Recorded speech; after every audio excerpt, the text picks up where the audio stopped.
बातमी आहे थेट अंतरवाली सराटीतून। जरांगेंच्या उपोषणाचा आजचा 5वा दिवस आहे आणि त्यांची प्रकृती सकाळपासून खालावत चालली आहे। यावेळी उपस्थित महिला आंदोलकांनी विनंती करूनही त्यांनी उपचार घेण्यास नकार दिलाय, त्यामुळे महिलांना अश्रू अनावर झाले।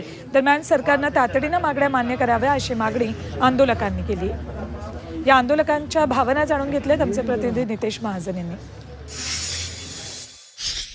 मनोज जरांगे पाटील यांच्या आमरण उपोषणाचा आजचा 5वा दिवस आहे आणि 5व्या दिवशी जरांगे पाटलांची प्रकृती जी आहे ती मोठ्या प्रमाणात ढासळलेली आहे।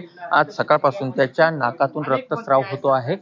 त्यांच्या नाकातून रक्तस्राव झाल्यानंतर डॉक्टर या ठिकाणी आले होते, मात्र त्यांनी उपचारासाठी नकार दिलेला आहे। जरांगे पाटील यांच्या प्रकृतीची विचारपूस करण्यासाठी या ठिकाणी शेकडो महिला आणि पुरुष या ठिकाणी दाखल झालेले आहे। आपण या आंदोलकांच्या भावना समजून घेऊ।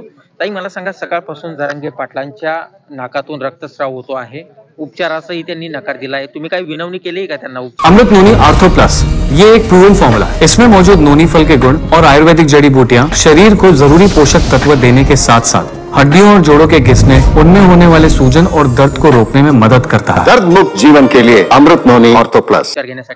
उपचार घेण्यासाठी पण केले आणि पाणी प्या म्हणून पण म्हटलं आम्ही त्यांना, पण ते त्यांच्या निर्णयावर पूर्णपणे ठाम आहे। त्यांना दुसरीकडे वेळ आहे सरकारला, संभाजीनगरला याला त्याला सगळे मंत्री तंत्री आज किती किलोमीटर, फक्त 50 किलोमीटरवर येतं, त्यांना दादाकडे येता येत नाही का? कुणाला जवळ बी होती ना, काही डॉक्टरला बी हे केलं रात्री, त्यांना बी जवळ दिना तर नाकातून रक्त यायला पण सरकारनं आता काहीतरी ह्याच्यावर विलास काढावा थोडा।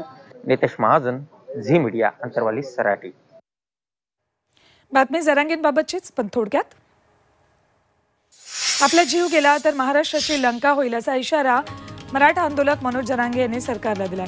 मुख्यमंत्री उपमुख्यमंत्री मराठ्यांना फसवतायत, मराठ्यांना फसवणाऱ्यांचा हिशेब होणार असं सांगतानाच मराठ्यांविरोधात भुजबळांना अजित पवारांचं बळ असल्याचा आरोपही त्यांनी केला। जरांगे पाटील यांच्या उपोषणाला पाठिंबा देत नगर जिल्हा बंदची हाक देण्यात आली। नगर शहरात बंदला उत्स्फूर्त प्रतिसाद मिळतोय। व्यावसायिकांनी बाजारपेठा बंद ठेवल्या, सोबतच कर्जत, जामखेड, पाथर्डी या ठिकाणीही बंद पाळण्यात आलाय।